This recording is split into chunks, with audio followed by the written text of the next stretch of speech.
This episode of The Candid Frame is brought to you by the Charcoal Book Club.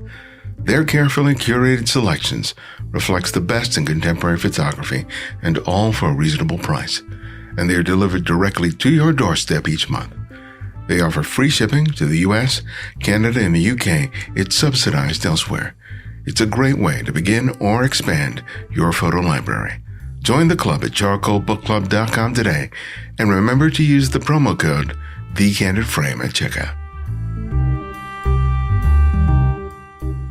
As the founder of the Charcoal Book Club, Jesse Lenz created a unique space in the photography world. The books he distributes through his service reflect his passion for photography and his sincere belief that great photography is meant to be shared. The books that I and other subscribers receive each month showcase more than photographers who take great pictures, but photographers who share something intimate and personal about how they see and experience the world. Jesse's own book, Seraphim, does much the same, using images that reflect on his own life, especially his role as a parent. After you hear this interview, you'll understand why I am such a fan, and I hope that you will be too. This is Ibarian X, and welcome back to The Candid Frame. I feel so bad when I'm out in public at some social gathering, if someone comes up to me and it's like, they know me, and it's like, I know I should know them. Yeah. And I'm like, okay, where do I know them from? What is their name? Can I quickly... Chico people, it's all hard too, because, this is our 8th year. So we've had 8 years of people coming through, 70 people basically a year. So 70 times 8. And I see people, I'm really good at faces, so I recognize them. And I'll be like, hey, how's it going? It's so good to see you. It's been, 4 or 5 years? And I cannot for the life of me remember their name. Yeah. But I know them. So at least I don't have to introduce them to anybody. I can just say hi and give them a hug. Well, no, I've gotten over my sort of embarrassment, and I'll just say, look, I'm sorry, I can't remember anything. So please refresh my memory, and then I'll click, and I'll go, oh, okay. And then I'll probably forget again and have to do it all over again next time I see them. Yeah. But they've been forewarned. Yeah, exactly. How did rebuilding your studio go? Good. Yeah, they're finishing touches, but I got a wall-length bookshelf now, which is nice. So for the foreseeable future, if I don't get too out of hand, I'll be good. Yeah. As you can see behind me, mine's out of control. It goes all the way back here and then all the way in front of me too. And I need to start donating some of them because it's out of control. Yeah, I think what I'll probably have to do is I have a lot of fiction and nonfiction books. Oh yeah, that I've held on to for like 30 or 40 years, and I think and a lot of them are from people that I know. Yeah. That that have signed, but this space becomes valuable. Yeah, and exactly. Like if I'm not going to return to those books, maybe someone else can benefit from reading them. Yeah. And only those few that I really treasure, that I know that I'll reread. Yep. I'll keep. But yeah, I'm not there yet. Audiobooks have saved my space, because I can, I only have so much time that I can physically sit down and spend reading a book. And I've always been really slow at reading, but I am a voracious audiobook listener. I probably go through 5 or 6 novels a month, minimum. So I'm listening on, I probably listen 5 to 8 hours a day just to books. And I'm a huge fiction fan. So speculative fiction, weird fiction, horror, I love all of that. Yeah. I'm right there with you, man. Who's your favorite writer? Mine's Laird Barron. He's in terms of speculative fiction, it's Harlan Ellison. Oh yeah. Nice. Yeah. I really love Harlan Ellison. But I recently read a couple of books by Murakami. Good. Yeah. Really, really interesting. And I've been reading the Expanse series. I think I'm up to book 5 with those, and they've been great fun. Yeah. But, in the past, Larry Niven, Michael Moorcock, Ray Bradbury, a lot of the classics. I never got into Asimov. That was right. I think you have to get in really early with Asimov because later it gets to be a bit dense. Yeah. And he's not really known for much for characterization as much as world building. Concept. Yeah, exactly. No, and I've just recently finished the first 3 books of the Dune series. Oh yeah, I read those. What was it? Last year or the year before? Mm-hmm. Yeah, I kind of took a break from them. I think I got the last book I still need to read because the first one was incredible. The second one was really good. By the third one, I was like, I don't know if you know where you're going yet with this. Yeah. And I don't think if you ever did. Yeah, exactly. Well, I've read pretty much through all of Stephen King's work. I had a goal during COVID. I was like, I'm going to listen to every book in sequence because I think him being one of the most prolific writers, I love that he's able to write and put stuff out there and move on, like they're not all home runs. And I really like doing that with artists. Like I'm not someone who, reads a lot of different people. I find one person and I'll read through every single thing they've ever done. And then I'll move on to somebody new. Oh, wow. Yeah. It's kind of like, it's the way I do, like even photo books or art. It's like, I take one step and I go down a few miles and then I climb my way back out and then I take one more step. I'm not like, I don't like taste tests. That's why I hated art history and everything. I was like, I can't learn about things I'm not interested in. Like, but I can learn everything about one thing I'm interested in. And so like, I go very sequentially through things. Oops. Tell me about a photographer you went into a deep dive with. So I have kind of a funny story that I say, like I recently discovered Stieglitz and because I'm not like officially trained as a photographer or anything like that. So, I mean, a lot of these people I've like heard their names, obviously, because, photography is a pretty young medium. So you kind of know the names of the people, but, I got his 2-volume set because I remember hearing, I found a weird lecture that Emma Gowan did about Stieglitz and about his kind of dedication to making these beautiful little prints. I was really intrigued by it. And so I bought this book and I went through it, and it's really cool for me because kind of going through this work and seeing kind of the small printing, like why he was taking photos. And it was so relatable to me in what I was doing right now that it felt almost like time travel. Like I was having a conversation with him right now. Cause like all the stuff that he was talking about and his process of like making work and who he photographs and only wanting to photograph like things and people that he loved and spend time with. I was like, oh man, this is like all the things I've been trying to find words to. And that's like one of the things I really love about books in general. Stephen King in his book on writing talks about how writing is a form of actual time travel because he wrote these words on a page 30, 40 years ago. And now he's speaking them to me today. And it's like, it really is a time capsule. And it's cool to kind of go through and discover someone like that and realize like how they're walking the same road that you are. And especially in like, I think photography and art in general, there's times where you feel like you're the first one who's gone down this road, or at least that there's not many others doing work that you're doing. And it can be hard to find influences or even just kind of someone who kind of knows what you're trying to figure out. And then you find someone who is living 50, 60, 70, 100 years ago, and they're writing about what you're trying to figure out. And they hold a piece of the puzzle. And it just is like, oh, cool. Like, yeah, I'm definitely not alone here. Like, and because it's not, at least I found like for my work, it's not really,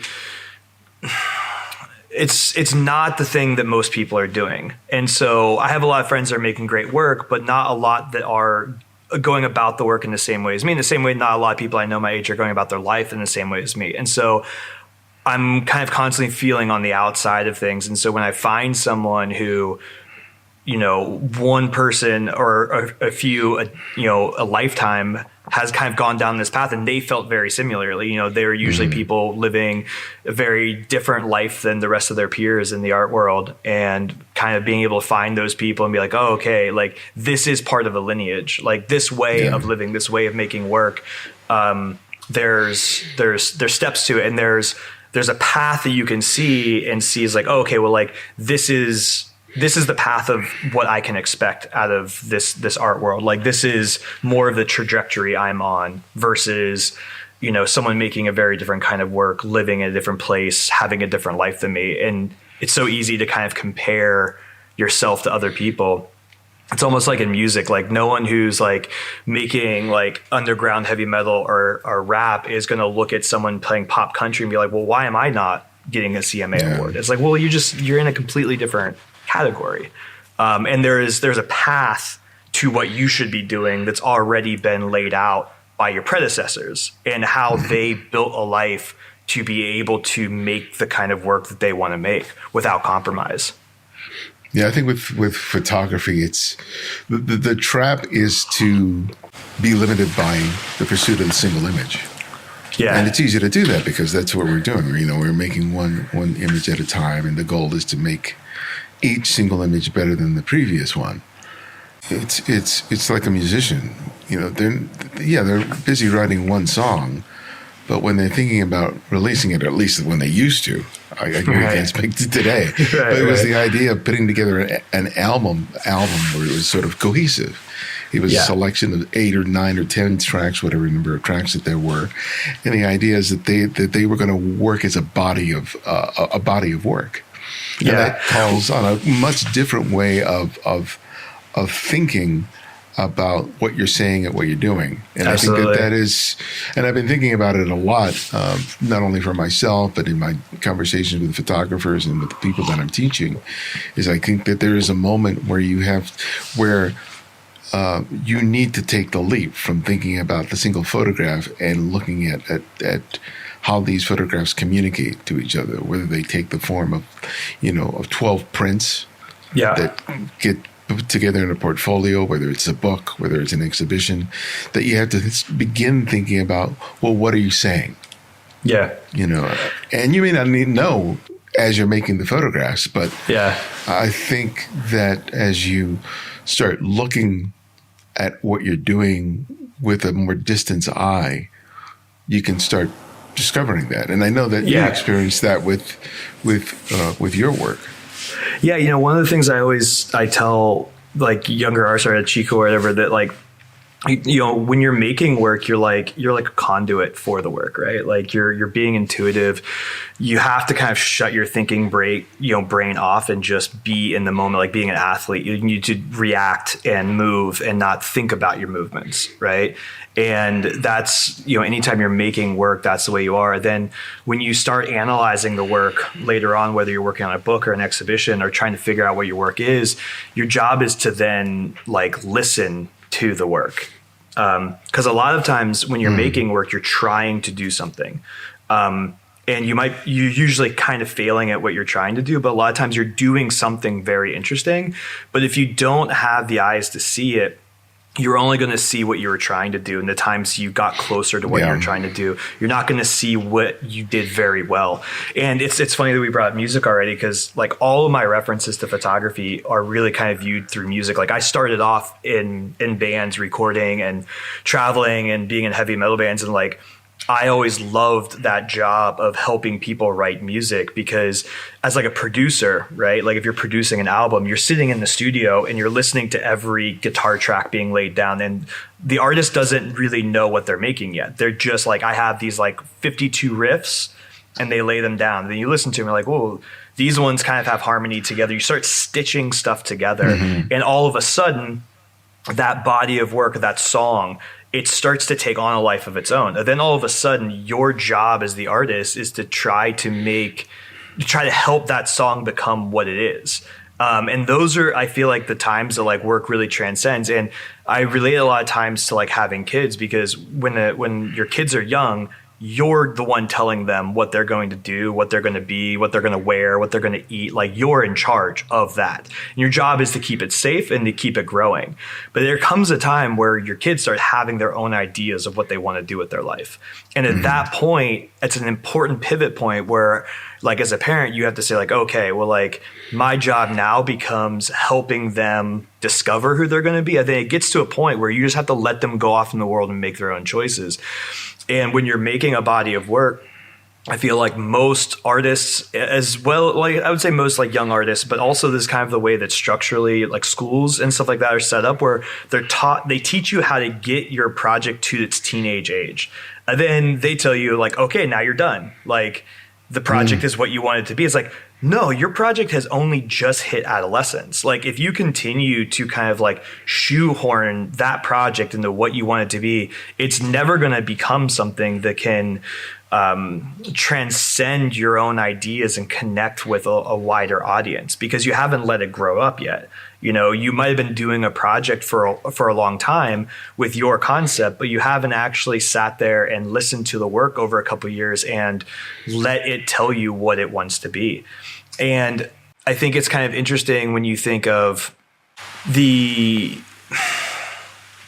I kind of forget where I was going with that. I had a point that related back to your original, where your original question. Yeah, the whole idea in terms of allowing a body of work to mature. And I remember what I was saying. Yeah, I was relating. It's like, I think so much of it also comes back to this idea of, I'm very interested in specifically artists of all things, but visual artists who are more obsessed with their life that they're living than they are the images that they're making. So going back to your idea, like talking about getting caught and making an image, for me, I can always tell like two different branches of photography. People that are obsessed with the idea of being a photographer and making photographic work, versus people who are obsessed with something in life, and because they're a photographer, they just happen to take pictures of it.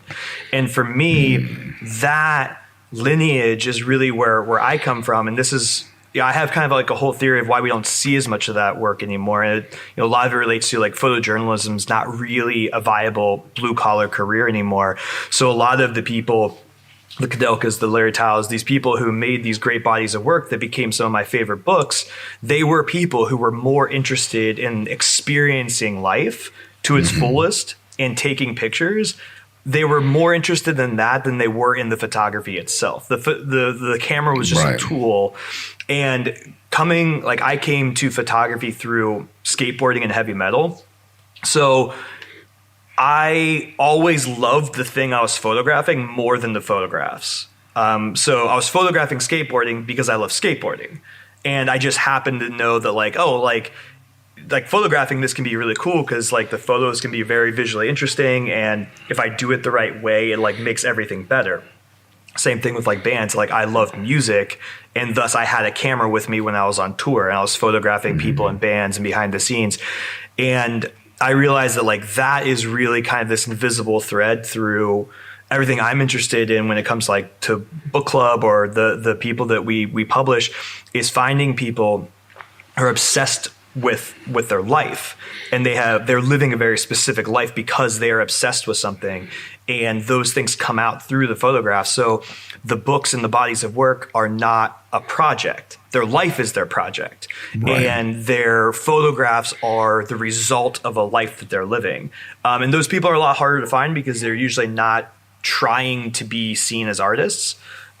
This next book that we're putting out is the result of a guy who moved to this rural island in Maine in like the late 70s, early 80s, and just became a fisherman, like ended up like raising sheep on an island, like marrying a young girl and having like 3 kids, building a house. And the entire time he's just photographing on Kodachrome with a Leica. And it's like 30 years of a just magical life. And I only met him because I physically bumped into him in a coffee shop on that island like 10 years ago. And he was like, oh, I used to have a Leica. And we just started talking and became friends. And I think like that's the kind of magic and serendipity that I feel like photography specifically can have, because so many people love photography because they want to share their experiences with the world. And a lot of what I see with younger artists is the desire to make the photo, but not the desire to have the experience that created the photo. Yeah. And I think that's really just a mindset thing, and realizing that like the photo is not the goal. It's a byproduct, you know, right. And the goal should be the experience, the life, the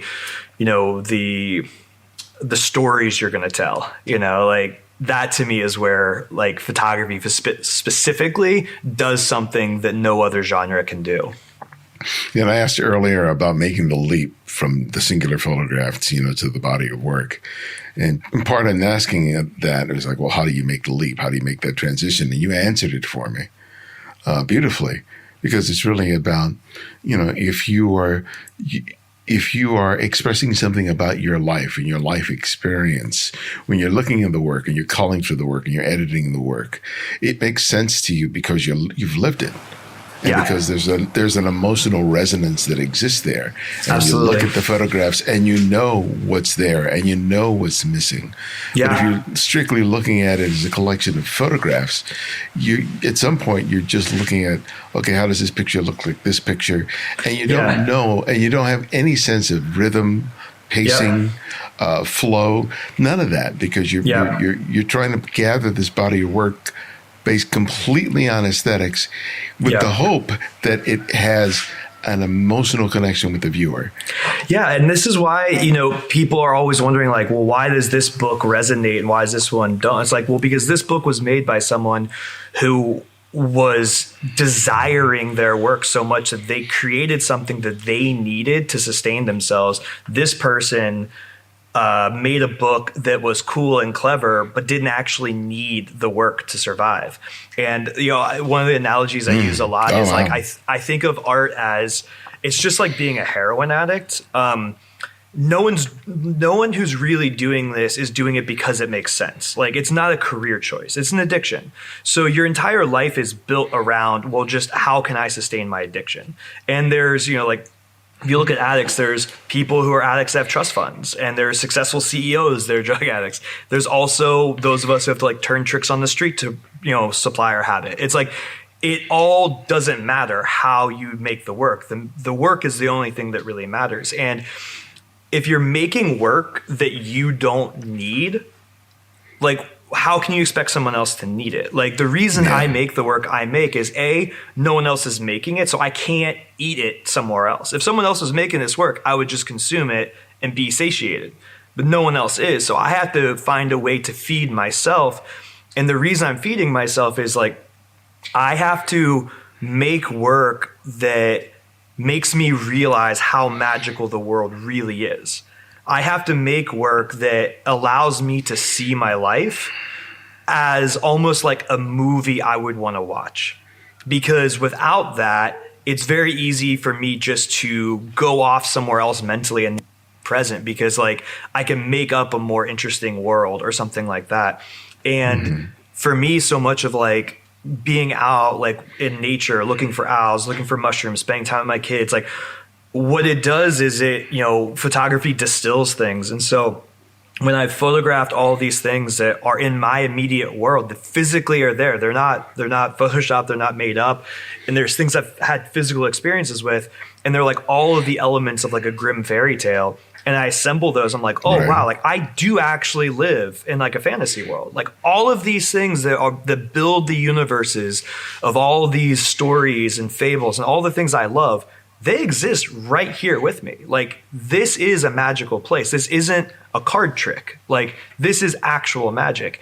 And I need to feel that spark that there is something, deeper, older, more kind of cosmically connected in my daily life for me just to not be just completely checked out as like a human being. And so for me, that need and that desire for something more mythological, more cosmic, more weird fiction in my daily life, I think that's one of the things that resonates to people with my work, because a lot of people need that too. That's why fiction genres exist. It's for me, a lot of it was like replacing these feelings I had like growing up in like a missionary family, in a Christian family, and going through deconstruction and finding ways to make the world feel deeper and more magical and more deeply connected to something that is much bigger than you. Yeah, when I look at both Locust and the newer book, Seraphim,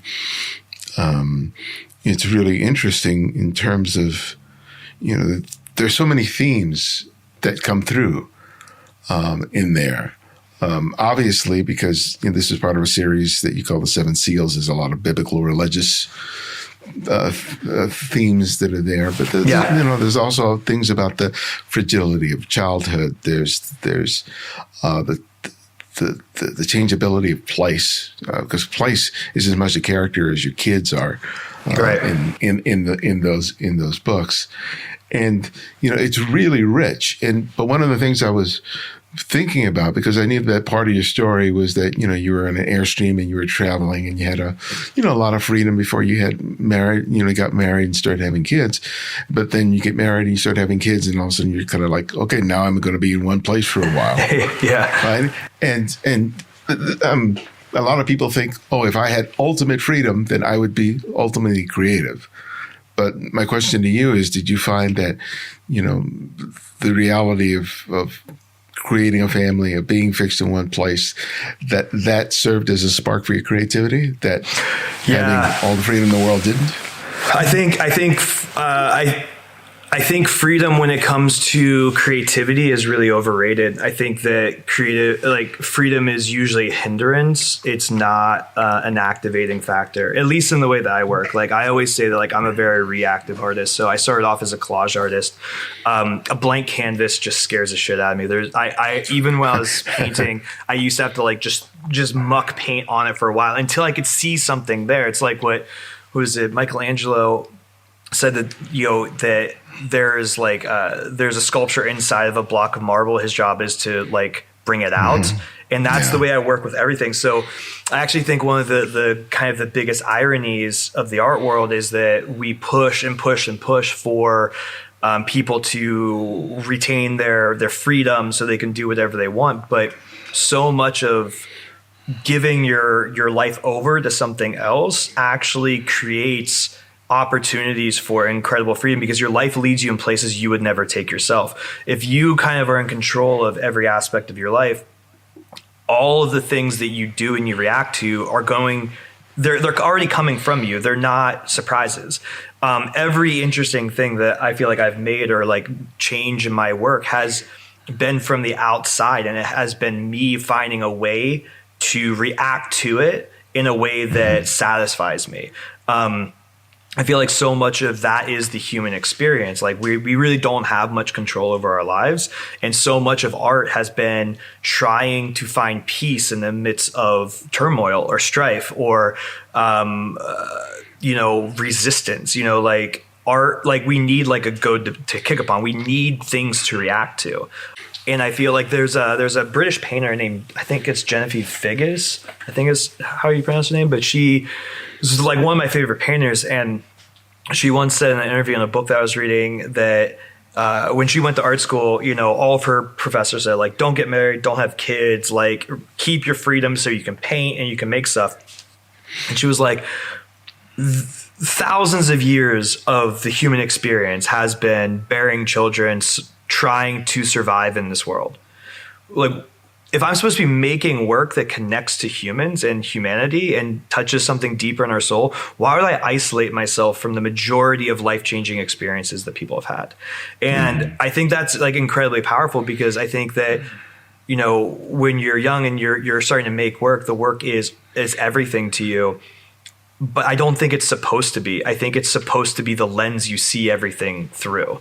And I think we a lot of times have our priorities out of sync because we want to make the work. We don't want to live the life. And I think that if you can prioritize the idea of living life and really making decisions and reacting to things and putting yourself in new situations where you have to climb your way out, I think it's really healthy. And I think it creates a more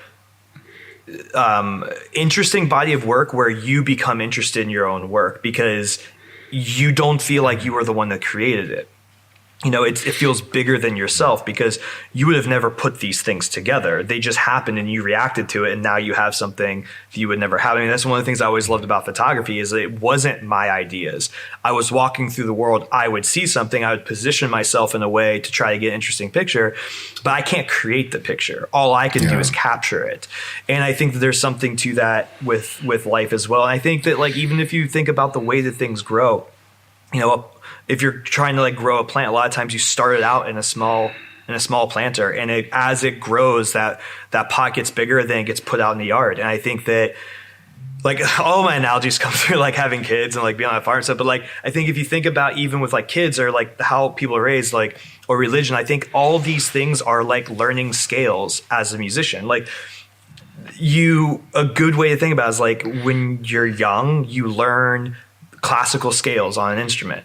And it's not because that's the way things have to be played, but it's because it's a building block. And to be able to have ultimate freedom, you have to know where the walls are, because then you can climb out of them. Like, you have to be in a box to climb out of it. And if you learn those things, you will get to a point where you realize like, oh, well, like jazz is pretty much just like heavy metal, is pretty much like this, and you know how they all connect. Then there are no boundaries. You can do whatever you want there, because there are no real walls. But if you start with no walls, you end up creating your own walls, because it's very vulnerable, and you need that safety to grow, make mistakes, and then expand upon what you've learned. I think creativity is that way, because I feel like without boundaries, so many people get limited before they even get started, because like, well, if you can do anything, why do a specific thing? And I think that like a lot of times people don't even realize like you don't even really have that many options, like you are who you are, and you have a very specific path that you're on. It might seem like you have a lot of options, but really that's just the fear of making a commitment. And I hate making commitments. Even like, it's crazy because I have 6 kids, I'm married, and I have all these things, but I've learned that the best thing for me is just to jump and learn how to swim later. That's when I do my best work. And so I've made a consistent practice of committing to things and then figuring it out. And I think that's a scary thing for a lot of people, but I think it almost always results in more interesting work, because then the artist is bringing someone along with them on a journey in their life that they're figuring out. So they're using their work to figure their life out. And that always results in a more interesting body of work than someone dictating to you what they think is interesting. And that was one of the really cool things I found, like, reading through, Stephen King's like entire catalog, as well as like having already read about him, I could see the stories he was writing when he was going through certain periods of time in his life. And it like became very revealing that like the reason he's so prolific is because he's just constantly writing. Like, you're on board for the bigger thing he's creating. Like, when his entire kind of cosmos came in, like, you can look back at his career, it's like, oh, it's crazy, this like big this cosmology that he's made with all these different characters. Like, he didn't start out with that. He didn't start out with even one idea, but you can see the germination of this idea, and then he expands upon it in another book, then he hides it over here, and you see it grow, and you realize like, oh, you can get to that point, but you do have to start somewhere. And where you start is a very finite, specific thing. You're not starting with the entire universe. You're starting with like, one project, one thing, and constantly making more. Just like photos, like 1 out of every 100 or less is good. So your job is to get all of those out of the way so you can get to the good ones faster, Yeah. The idea of working within a restriction it leads to discomfort, and discomfort is an essential part of being creative. And I think that a lot of people think that you have to avoid the discomfort. It's like, no, if you're not feeling discomfort, then you're doing something wrong. Right. Because for me, then you're just playing the hits. You're just a cover band. Like, it's discomfortable to play your own music in front of people that don't know your music. It's very comfortable to play the hits. It's just, you're not going to go anywhere in your career. Like, you have to be uncomfortable to make stuff, because it means you're bearing your soul first to yourself. Like, to be honest to yourself is one of the hardest things in the world. That's like every great fiction writer. Like, there's always like a deep nugget of like their own insecurities. Like, the things that scare us the most are the things about ourselves that we're not willing to look in the mirror. And to be able to write about them, or to be able to connect with those things, you have to be honest with yourself and put yourself out there. And it's like the only way to be able to then make work that other people feel that vulnerability and connect to it. Because I think too, with work, like especially growing up in like a fundamentalist Christian family, it's like there was this idea that work, like the art or creativity had to give answers. And I absolutely do not believe in that at all. Like art is about resonance, not dictation. So like the symphonies that will move you to tears, they aren't telling you something. They're harmonizing with your soul, where your soul is at. You know, it's like it hits this pitch and like your sadness or your happiness or your fear or your love, it just like vibrates like a tuning fork and you can't control yourself. And it's funny for me to like kind of come out of like Christian circles and like run into the arts and be like, man, the arts are the place where it's about, I feel sad, I'm making something that makes me feel sad because when I do that, it actually makes me feel better.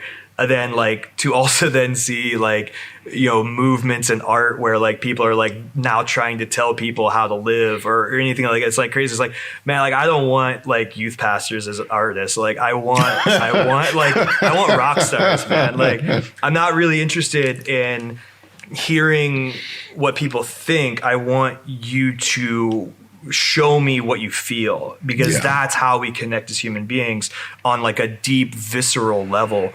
And I think that's really important, but I think that it kind of gets taught the other way, because intuition and feeling, like these things can't be taught, except for just doing it and being around it. And I think even with people making photo book projects, the reason so many of them are not very good, it's like they don't really look at books, you know, like it, again, Stephen, I say this in every interview, but like every photographer should read Stephen King's book On Writing. Like that book tells you everything you need to know about photography, because it talks about how like a lot of writers will get like obsessed with like the style of their writing, but yet like they don't have a good story, or they just like they get focused on the wrong aspects of what the work is supposed to be. And like and the best teacher of how to write is read so many books that you know how not to write. And I think that like that was one thing. He's like, man, I read everything. I even read the bad ones, because the bad ones teach you more about good writing than good books teach you about good writing. That's like, my bad photographs taught me more than my good ones did. Yeah, and also looking at other people's, and like I always laugh. I'm like, man, like the thing that has taught me how to like apply for, you know, events or grants or anything better than anything is judging grants and stuff, because you see it's like, oh my God, like everyone's saying the same thing about their work. Like for the last 3 years, I was like, if I read another artist statement that starts out saying since COVID, like I'm going to puke. Like everyone thinks they're all trying to do something they think is like unique to them. And it's like, but you're actually not going deep enough into the thing. Like you're doing the thing you think is expected. And same thing with books is like, I looked at enough books over time that I was like, man, like I know why these aren't hitting. I can tell the artist wasn't really even interested. They wanted to make a book. They didn't need to make it, right? And then I can see the books where like, you know, one of the first books I ever bought was Larry Tao's Mennonites. And like that book changed my life. I remember starting out, like I started with that book, and then I bought On the Sixth Day. And then like there was a couple other ones I bought. And so that's what I thought all photo books were like. And then I had like a 2-year period of buying almost everything that came out. I was like, why are all these garbage? Like, A, there's not even good photos in them. B, why is this a book? You know, that's like a whole other like conversation about like kind of vanity publishing and like the incentive structure of the photo book market doesn't really make a lot of sense for producing high caliber work. But you can tell a difference when you eat enough. It's just like, how do you develop good taste in wine? You drink a lot of wine and you realize what's good, and you can find the intricacies because you just know what you're talking about. It's just experience. And I think that like just kind of in general with art, I feel like so many times people are just limiting themselves, and they're making their work, but they're not tasting other people's work. They're not living an interesting life. And so they have their well is dry. They have nothing to pull from, and they want to make important bodies of work, but it's like, they're not bringing anything new to the conversation. I remember as a kid, you know, my family, we would be traveling, or we would have missionaries from around the world, like in our house almost every week. So like I grew up listening to like like preachers from Africa come in and tell stories, or like from Zimbabwe, like from China or whatever, like people that live there, they were coming to the States, or they were over there for like 15 years. And like, I grew up just surrounded by people that had amazing stories to tell because they lived wild lives. And I remember, I forget what grade I was in, but I remember a teacher asking me one time what I wanted to be when I grew up. I just said I wanted to have good stories. And I think that like that idea is really missing right now, because so much of the focus is like, well, I want to have like I want to be a famous artist, as opposed to I want to live a wild life and just be able to show a few people that care, like. And it doesn't help that the culture that we're living in right now, at least the Western culture, is about consumption. And I'm not talking about consumption just in terms of buying stuff, but we're consuming content on television, on our tablets, on our phones, on our computers that are being fed to us. Yeah. Right. And then the onerous part of it is that you are comparing your existence to what you're being fed. And much of it is just fantasy. It has no basis in reality.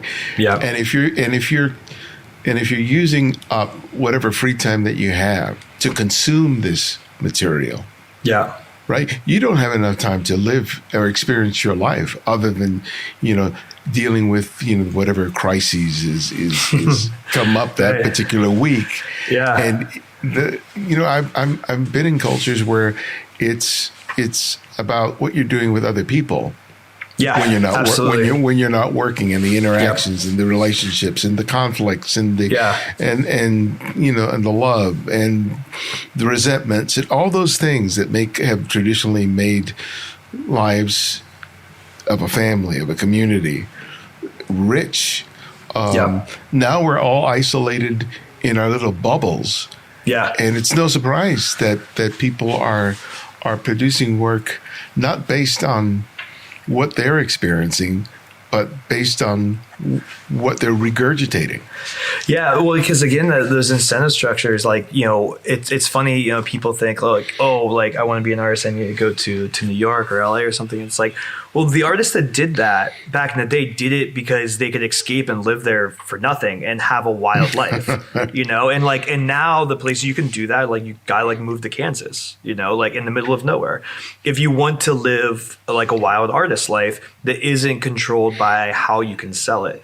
And I think that's one of the things that specifically with charcoal, like I'm really trying to foster again, is this idea of like, the goal is to be an interesting artist. That really should be the goal. If you want to be an artist, is like, how can I live and work and move through this world in a way that I find very interesting and fascinating, and always surround myself with things that are teaching me new things about the world that I live in. And I think that like, if that can be the focus again, that's what creates great art. That's what creates great poetry. Like my favorite film directors, like Bela Tarr and stuff. These are people that chose to live very specific lives in order to make work that impacted them on a deep spiritual basis. The way they created their work was part of the work. And I think that like for me, when we're talking about limitations, like all of those things, like it's what all compounds into like my feelings of like, it's why I shoot film. It's why I have a darkroom. It's why I make books, because these are all limiting factors. They limit what I can decide is going to happen and forces me to find what is happening and kind of like call it forth. And I think that like, that's something that, it feels more and more like a universal constant, that like the more you can be present and aware of what is versus your idea of what you want, the more you're going to kind of strike at the heart of like an experience that really can transcend you and really kind of impact people that don't care about you and who you are, but you're able to speak to them.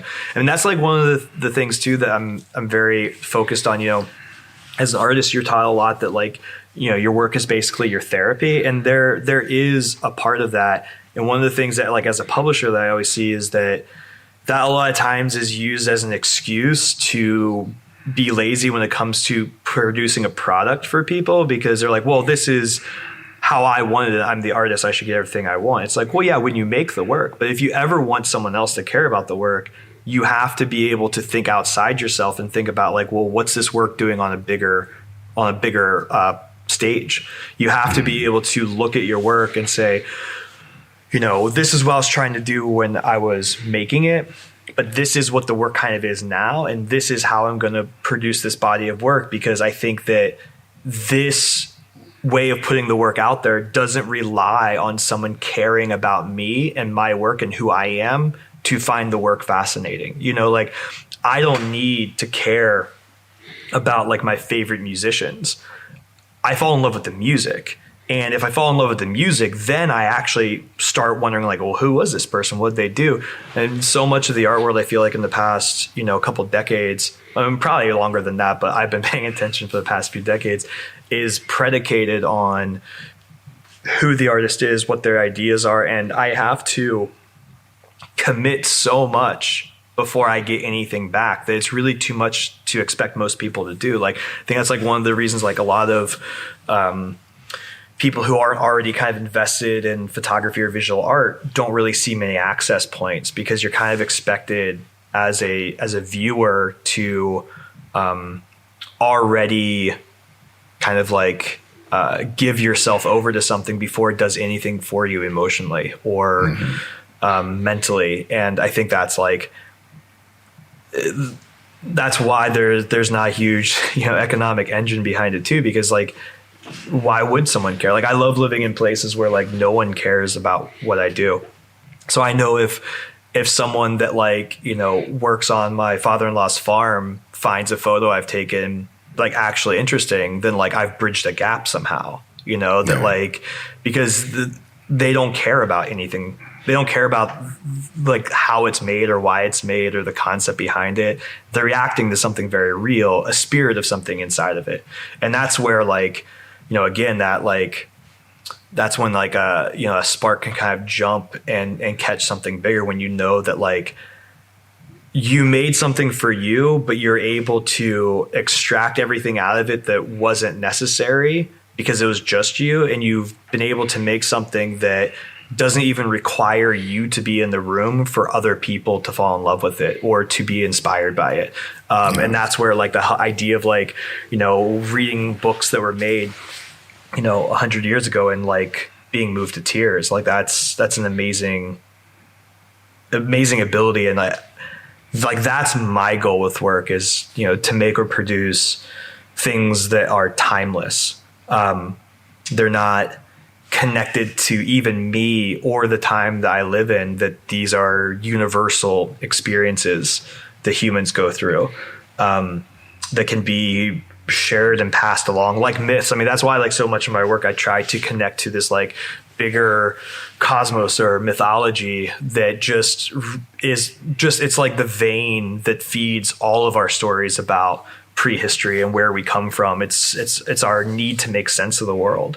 And a lot of those stories are the same, told in different ways. That's like, to me, that's like one of the things I love about speculative fiction and like strange fiction, is that I love the blending of mythology and religion and paganism and animism and like all these different things. And you realize like they really all come from the same place.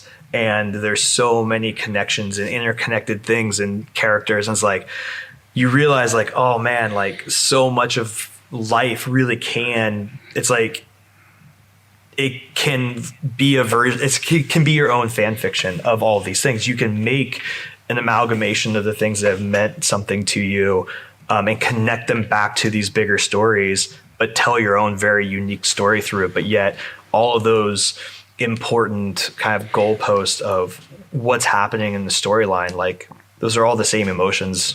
It's fear, it's love, it's fear of being alone, fear of being ostracized. It's always the same story at the heart.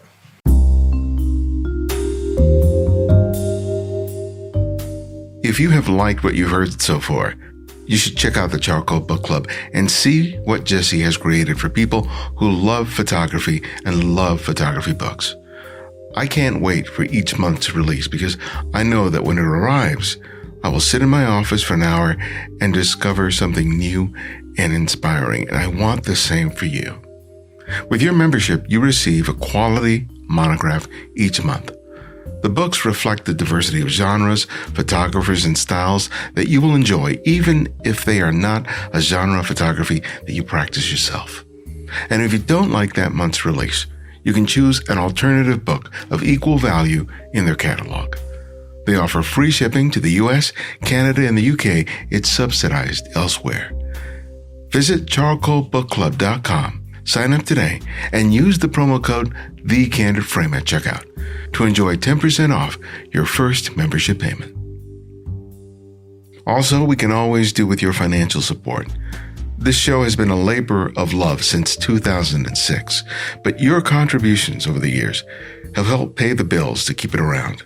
There is a lot of free content out there, but if you believe that this show gives you something unique and special that helps you in your own creative journey, you can make sure we continue delivering these interviews on a regular basis. You can contribute $5, $10, $20 or more a month by visiting patreon.com/TheCandidFrame. Again, it's patreon.com/TheCandidFrame. And now, if you only want to make a one-time donation, you can do that by going to buymeacoffee.com/TheCandidFrame. Thanks. Charcoal Book Club. Why did you create it? What was the goal that you had with it? Yeah, it was out of desperation and need, as pretty much everything else that I've done. So before that, I was I ran a publication called The Collective Quarterly, which ironically never came out 4 times a year. But we would go, because before that I was an editorial illustrator. So I used to make covers for New York Times and Time Magazine as a collage illustrator. Then I was kind of bummed out because I had spent 3 or 4 years just basically living in my basement making work. And I was like, man, I want to travel again. So I decided to start a magazine at the bottom of magazines. And it wasn't really a magazine. It was a 200-page quarterly. So it was a photo book. But I didn't know what photo books were at that time. So I was making this thing because I felt the need to travel, and it was all based on going to very rural places, but yet finding these places that were very magical and very unique. And so me and a team of 4 or 5 other people would actually go to the location that I had scouted. We would spend 2 or 3 months living there, and we would create a 200-page book about the place and the people and the history. And most of it was very kind of photo essay based, because I knew at the time that no magazine would commission me to go and do the work I wanted to make. So I kind of had to find my own funding stream for it. So anyway, I did that. I think it was maybe 6 or 7 years we did that. And that's really where I learned how to publish, because we were publishing a 200-page book. I had taught myself how to put it through a printer, distribution chains. We were selling we would print 5,000 to 10,000 copies. We were sold all over the world. I had to figure out how to get pallets of magazines from here to a distributor in Japan. I had to figure out all that stuff. And it was at the end of that was we were traveling the Airstream. Actually, when I was in the Airstream, I was already married, and we already had my first 3 sons. We were traveling together in the Airstream. They're 3, 2, and 1. Oh, when we were traveling. Yeah, and we had a puppy. So it was it was its own circle of hell. One of the reasons we actually moved here, which is we bought the house and the land that my wife's family built and she grew up on in Ohio. One of the reasons we did that, we were we wanted to be on the road for 5 or 6 years, and we made it a year and a half. We were okay, this is done. We can't do this anymore. It's too hard. But so when we moved here, really when I really discovered photo books for the first time, like I said, my one of my business partners, John Levitt, was actually the first book that we published. He had just put out he was working on his first monograph, and I was like, what is this thing? This photo book. And he had me help him with some of the sequencing and stuff. And he was the one, he's like, yeah, have you never seen a photo book? I was like, no. He's like, dude, you've been like making a photo book for 6 years. What are you talking about? You've never seen it. So he was the one who introduced me to, the Mennonites and On the Sixth Day and all these books that he loved in his library. And then I just went through this like deep dive. And it was in that time that I realized, I was like, well, I love these things, but most of the ones I'm buying are not very good. Even when I look at like the few curatorial lists that exist out there, the end of the year things, I would buy everything and I was always disappointed by them. But yet every time I would go to like an artist that I really loved or respected, they would always show me like 10, 20 books. And I'd be like, where are these? Like, why am I not hearing about these books? And there are always books that just floored me. So I was like, okay, if I need this service, other people are going to need this. So I basically took a year and just bought every book that was coming out, would go to book fairs, look at everything, and just kind of started like really developing my taste. And I was like, okay, well, like luckily coming from the Collective Quarterly, we were winding that down. And like, I think like we started off with like 50 of those subscribers came on right off the bat because like I just told them this new thing I was doing and they're like, that sounds cool, like we'll sign up for that. And so it started, and then I just started curating the books and starting talking with the publishers and working out deals. And it was, again, it's like everything that I build, it's always for myself first. Then I know that if I need it, other people need it. And I think that comes from like a very DIY background of like, I started like music venues in the town that I grew up in. We started like renting out like roller skating rinks to like have heavy metal shows. Cause like I wanted to have heavy metal shows, and if you build it, they'll come. So like if you see like an absence in something you want, it's kind of your job to build it. So yeah, that was the reason. It was like, and I also like, I knew that we would be publishing eventually. And after doing this magazine for years, I knew how hard it was to fundraise. I knew how hard it was just to keep people's attention, like members that loved the Collective Quarterly. If we had to remind them their subscription was coming up, they would just forget sometimes for years to resubscribe because they're busy. And like, I get it. Like I'm busy. I was like, man, I want to not have to bug people every couple months that something new is coming out. I want to get to a place where they can just decide one time they want to be a part of it. And then it's my job, like, to not fuck it up. Like it's my job to do a good job. And if I do a good job, they'll stick around. And that's been like really rewarding. And it's been cool too, because, part of that need to make it was just feeling like the work I truly loved wasn't really being represented or talked about in big institutions or in awards, the same way that like, record labels get built or, people start their own film festivals because the things they love are not really having a home. And so that's what I really wanted to do. And I knew that like, if I built this thing where people over 3, 4, 5 years really learned to kind of trust the curation that we were doing, when it was time for us to start putting out the books that we were working on, they would already trust what we were doing. And then the books that we put out could be the kind of the high watermark of what we wanted to see in the world. And like the kind of work that I'm always searching for, I want to produce the best version of it. And that was really just kind of that goal. And like, it's been really cool over the years to see that like those books that we put out are our members' favorite books. And they're the books that even past members who aren't members anymore, because, like we have this little exit survey and it's always kind of cute to see people are like, I'll be back in a year. I'm saving up for a house, or you kind of see members' life stories change as they go through this. But like, just recognizing so many people's names, like when a book is just came out that we published, and seeing like all these people you haven't seen their names for like 2 years all buying the book as soon as it comes out, you start seeing it's like this is a really small world, but it's cool to see that like it's been developing a taste that is like we're cooking food that people want to eat, like it's like if every restaurant in town is a burger spot and you're like, well, I really want pizza too, and it's like, everyone's like, well, no, like burgers are the only restaurants. Like, I think people eat pizza if you make it. So that's really kind of the genesis of it and everything. I mean, building even the event Chico, it's like, it's all built on like me realizing that I need something in my life and it's not there. And so I'll make it and make it available to other people that need it too.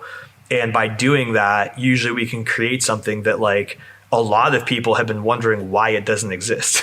It's like, it just takes the time and effort and the willingness to kind of walk through the possibility of it not working.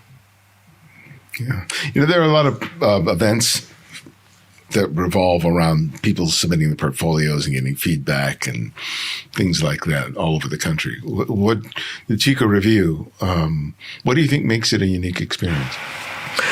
Because it's not about any of those things. The reason it's built the way it is, the reason it's a week long at a hot springs resort in the middle of Montana is because it's about creating bonds that tie people together. It's about building relationships. All of the other portfolio reviews are built on this idea that like you're going to show your work to someone, they're going to like it, you're going to get published, you're going to get work. It's very transactional. That's what people expect, and like that happens. But like what I always found, even with illustration, was like your work in your portfolio get your foot in the door, but really what makes your career is developing a relationship with the people that you're working with. So the reason you get hired to do things is because like that art director trusts that you're going to do it, and they probably also want to talk to you on the phone, and they're like wondering what's going on in your life. Like if you have a relationship with them, it's not just go do the work. It's also like, I haven't talked to him for a while. It'd be really great to have him work on this story. And realizing that didn't really exist. And again, I was always very jealous of like my mentors, like Matt Mahurin. I don't know if you're familiar with him and his work, but he did some early books with Twin Palms. But he has like the same career and life trajectory as me. He was like an editorial illustrator first, did like tons of Time magazine covers in the 80s as an illustrator, and then started doing photojournalism and did like 7 photo essays for Time magazine, like really iconic stuff. If you look him up, you would recognize a lot of his work. Then he went and was like he did like a production company, made music videos for U2 and Metallica and all these different people. But so thinking about like when they would talk about New York in like the 80s, they were like, oh yeah, like, we all lived in this place. You would go out to the bar at night and like all your art directors would be there. You'd bump into everyone. I'm like, man, what the hell? Like there's nothing like that now. Like there's no place that there's like fun debauchery going on with like people that you need to work with in your career. It's like the world doesn't exist. There's no Wild West anymore. There's no place that's like that. Every place that exists now, it's like it's in places that people can't afford. It's with like like donors, like for collections, and it's stuffy and it's fancy and it's not like real and visceral. And so I had found Chico and Livingston, this whole area, from doing that magazine, and I fell in love with it. And so it was actually the first year we did it. It was still when we were doing Collective Quarterly. Actually, Chico predates charcoal, which is kind of funny. Okay. It started because like the last year we were doing the Collective Quarterly, found out that one of my business partners, he was an ex-business partner, hadn't been paying our taxes for like 3 years, which he was supposed to. So we needed to raise like 30 grand in back taxes in like 6 months. And I was like, well, I've ran festivals before. It's a way if we plan it the right way, we can make that back, and we can do this in like 5 months. And so I put it together. I knew the resort. I knew the general manager. We got some dates. We got like, it was mostly editorial based back then. So it was like editorial photography, and we did it and it worked. And I was like, well, this was way too good to only do one time. Like, this is something I want to do every single year. And so that really started the genesis point. And then it took like a year or two after that to really kind of lock it into what I wanted to do. And that's when I brought it under charcoal and really kind of like connected it to the photo book. But from the very beginning, it was like in Livingston, there's this long history of American writers specifically, but also like film directors being drawn to this town. Like Peckinpah lived there. Jim Harrison lives there. Russell Chatham lived there, the American Painter. Like all of these guys are like pretty wild dudes, like moved to this little railroad town and ended up like just staying there the rest of their life. And like they had like all these wild stories, like in the bar down in the hotel downtown, the Murray, there's like bullet holes from where someone was like shooting a revolver in the middle of the night. There's like these long stories, like people spending their entire Guggenheim on like cocaine and like prostitutes in Livingston.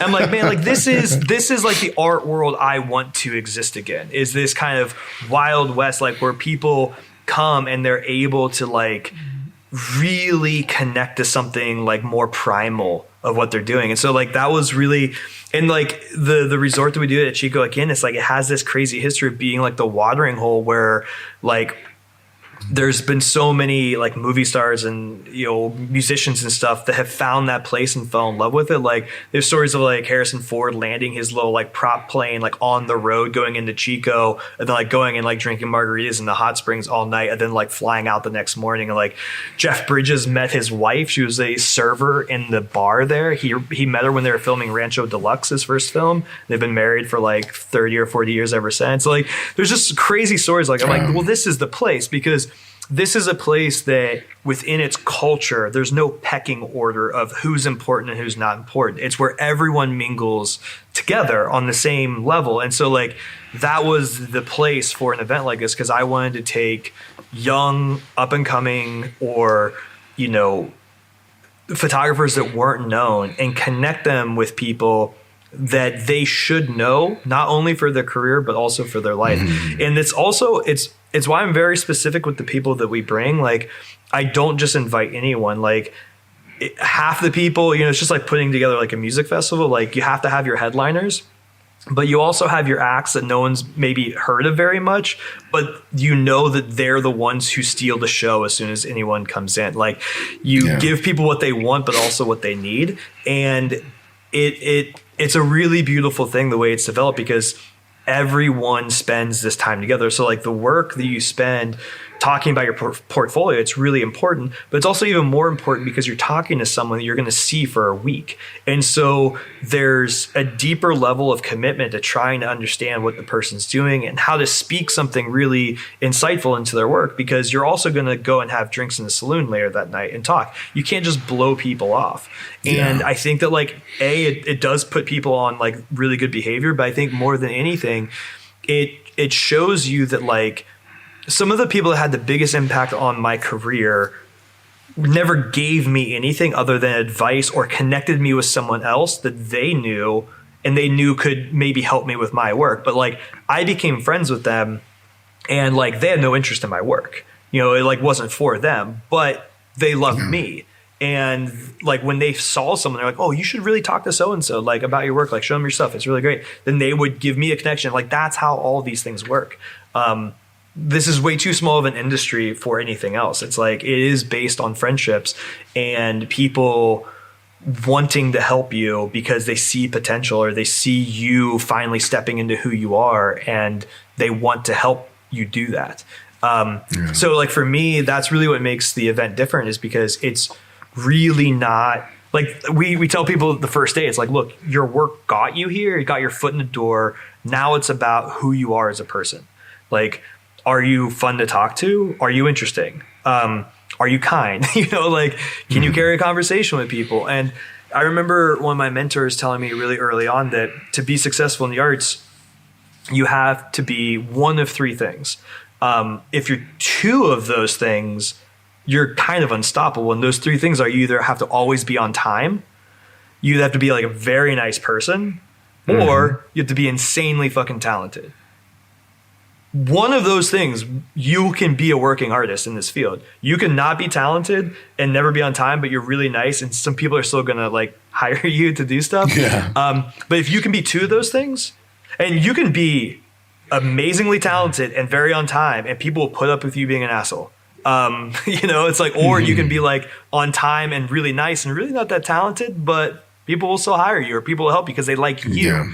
But they're like, if you can be all three of them, like that's when you see like these people that have these meteoric rises. Like, yeah, it's because like maybe their work's not very good, but like they know the right people and they're very generous human beings and everybody wants to help them. So everyone gives them opportunities because they love them as human beings. You know, it's like you realize like there's more games being played here than the one you think it is.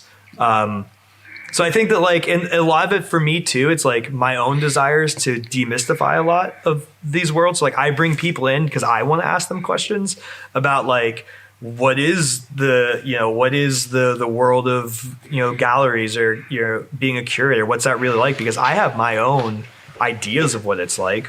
Yeah. And I want to talk to people who are doing it at the top of the game to find out what it's really like. Like when you find out like the amount of like board meetings and red tape like a curator has to go through to get anything done, it's like, well, no wonder they don't take chances. Like there's like 52 people telling them never to take a chance. It's like, it makes sense why we see what it is. And I think it's like, it's really cool because again, it puts you in a position as an artist where you realize there really are multiple paths you can follow. And if you can figure out the one you're already on, you can be more present on that path and not expect that you should be somewhere farther along because your path is going this direction. And I think that like you only get to that point by having really deep conversations. Like you get to that point while sitting in a hot springs, having like a drink with someone and just talking about life. Like, and they're telling you stories about like, the first 10 years of their creative life and like how they went bankrupt 3 times. And, it's like, that's where most of your learning comes in. And I think ultimately like, that's what I was so upset that didn't really exist. That kind of casual, almost like apprenticeship, and I wanted that. And so that's why Chico has kind of evolved into what it is now. And it's something that like, again, it's the thing I look forward to all year, every year is going back and meeting people and spending that time with them. And I think that like, as long as it feels exciting for me every year, other people are excited about it. And now like the problem we have with like speakers and reviewers is like everybody wants to come back and I only have so many slots. It's like even with our alumni program, we only have so much space because we rent out the entire lodge while we're there. And so it's like 120 people in one place all talking photography. And that's what's funny too. Like the saloon gets wild because it's all of us, art people in there, and then you just have like cowboys and like regulars in there too. It's pretty awesome. You still get, cowboys coming in to dance on Friday nights. So it's a fun time. It's real. The work with the book club, the Chico Review, and experiences, how did that influence and shape the second volume of the series that you're doing?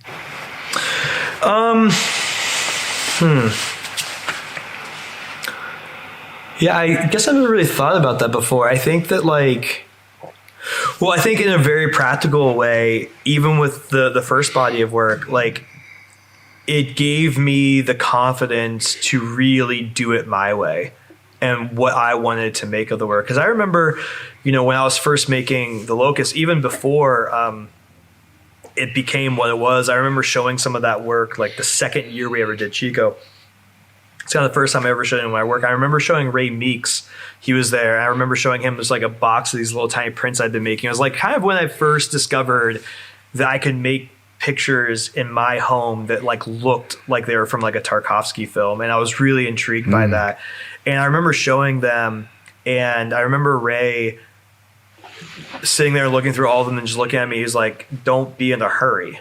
Like, you only get to make your first book once. Like, there's no reason to try to hurry. Wait until like the work is demanding being out. And I remember like that was always something I kept in my head because I've always been in a hurry in everything in my life.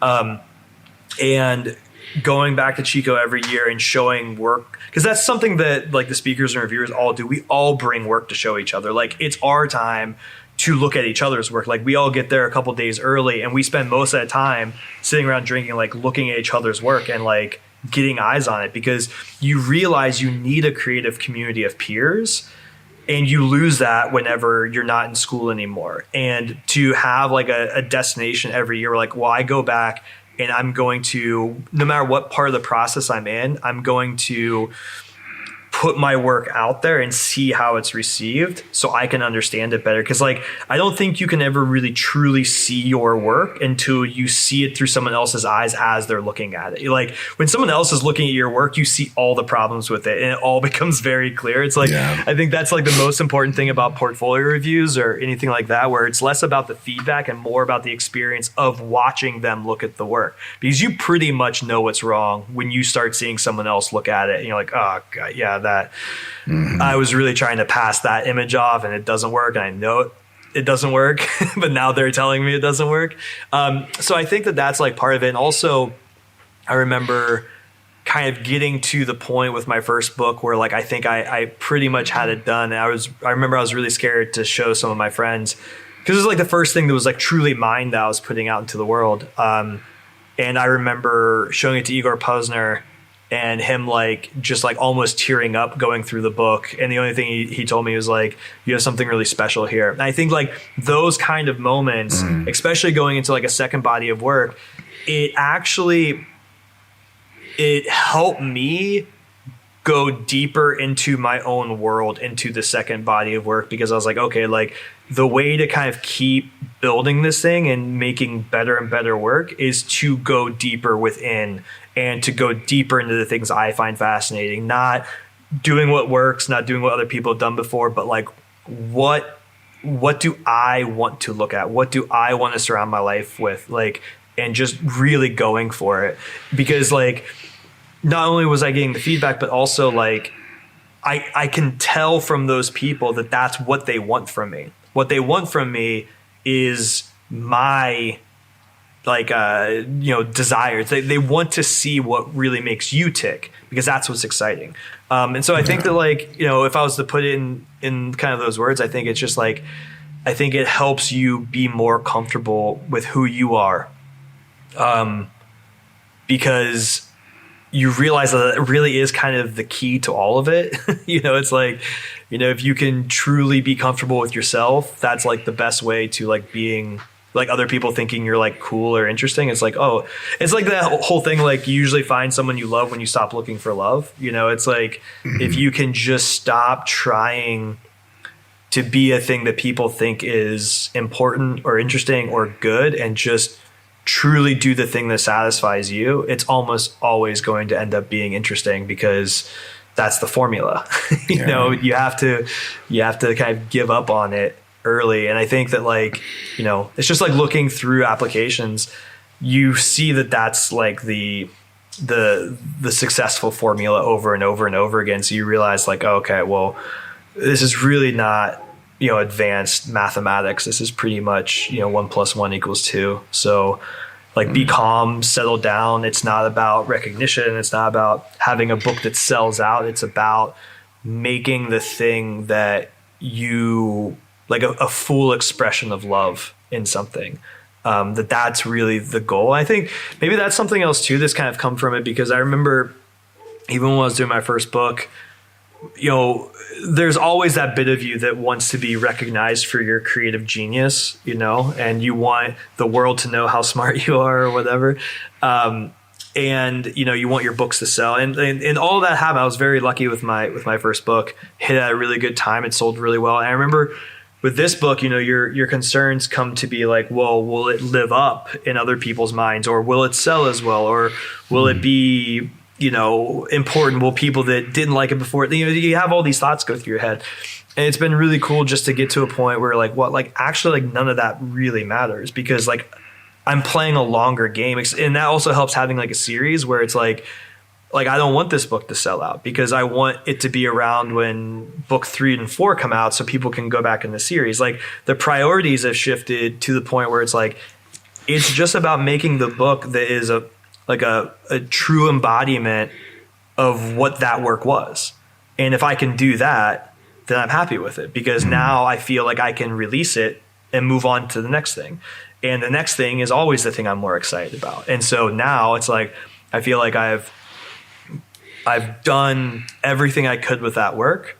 And now it's like, well, what's the new problem to solve? Like that problem's solved and I can move on. I remember, I think it was Stephen King in that book talked about how he always knew when a book was done when he had a new mistress. And I think that's like a really interesting way to think about it. It's like when you have something new that is captivating you more than your last one was done. And with my work, I can always tell because the work I start making feels like it's from a different movie. It's like I can feel an atmosphere shift or a new element that didn't exist before. I'm like, oh, okay, well, like these are ideas for like a new body of work. Like these don't belong together, even though it's like, it's all the same subject matter, there's no reason, but it's a feeling. Like it's a tuning fork. It's like these two forks are not in tune. Like they don't work together. And so, yeah, I think all of those ideas come through having those conversations with people, being around. It comes from looking at young work that isn't hitting that mark and learning how to explain what's missing in someone's work in 20 minutes. That's actually one of my favorite things about reviewing is like by the end you do see a pattern. Like a lot of times what's wrong or missing in one project is actually pretty indicative of a lot of projects you look at. And a lot of times, like my ongoing critique with people is like, there's just not enough of the world that your work takes place in. You have all these pictures, these portraits, but what I want to see is I want to see a universe. Like I want to see all of the microcosms of life that exist within this place. Like if you're inside a house all the time, there's mice that live there, there's spiders, there's like all of these different things. And those elements in a photo book to me are what gives a book its soundtrack. So if you don't have that, then it's like you're making a decision to have a movie without a soundtrack. And so you better double down on that because if you don't, it's a mistake. And so like, that's like an ongoing thing. And it's really, I think when you're making work at the same time as looking at work, it helps you to realize that like a lot of times people don't even think about that. I can say that to young photographers all the time. And half the time I realize they've never thought about it that way, or they've never thought about their book being a film in stills, and like, it's really kind of rewarding to say that and to see people's understanding of their own work change. And I think the more you do that too, the more you start realizing like that's what you have to apply in your own work as well. And so when you talk about those things and it resonates with, 60 people, you're like, okay, like I have to do the thing I'm saying too. But it makes you feel more confident because you realize like these are the building blocks. And like that's usually what's missing from people's work. Again, it just, I don't know if that answers the question. It probably is way too many. More than does. Well, my last question that I ask each guest is I ask them to recommend one photographer for our listeners to discover and explore. And it can be anyone, someone you've long admired or someone you've recently discovered. So who would that one photographer be and why? Okay. Do you have to limit it to one or can you get away with a couple? I'll give you two. Okay, well, I'll do. Well, I don't want to say a few of them because some of them no one would know, and we're making books about them, so they're really obscure. I mean, I personally think Michael Ackerman is making some of the most exciting and interesting work out of anyone currently making work right now.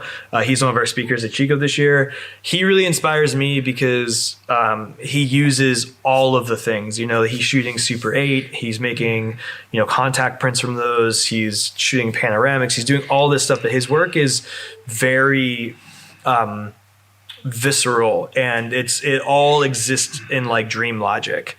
To me, he's doing all the things in photo books I really want to see people doing. So I don't know if if many people know about him, but like I think he's definitely one of the most exciting people right now, and has been like a really consistent history of making really, really incredible work.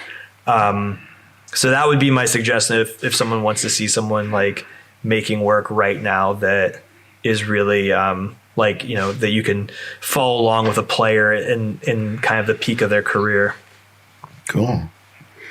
All right, brother. Well, thank you so much. It's a pleasure to finally have a chance to talk with you properly. I know. I always am so embarrassed. My life is so insane that it's taken us years to do this, but it's nice when it finally works out. Again, that is a testament to my complete and utter fear of committing to time to do stuff because it's taking us this long to talk in person. Thanks to Jesse for joining us. You can learn more about Jesse and his work by visiting jesselenz.com, and that's Lenz with a Z, and charcoalbookclub.com. And if you're a fan of our work, you can write reviews on whatever service you use to listen to podcasts and share a favorite episode on social networks, be it X, formerly Twitter, Facebook, or Instagram. And remember to use the hashtag #TheCandidFrame. You can support us financially via Patreon, and if you want to make a one-time donation to the show, you can do so by visiting buymeacoffee.com/TheCandidFrame. Thanks to Frank Field, Robbie Quinn, Barbara, and Eric for their recent contributions. We've relaunched our newsletter using Substack. By subscribing, you receive weekly essays that I'm having a lot of fun writing and updates on everything related to TCF. Substack has a wonderful photographic community, and I hope that you'll join us by signing up today. And if you can't find every episode of the show on whatever service you use to listen to podcasts, download the Candid Frame app, available for Apple iOS and Android. And because of your generosity, it's free to download and use. No additional purchases are required. The Candid Frame's audio engineer is Martin Taylor, who you can find at theothermartintaylor.com. The show's senior producer is Cynthia Parker. And this is Ibarian X, and this is The Candid Frame.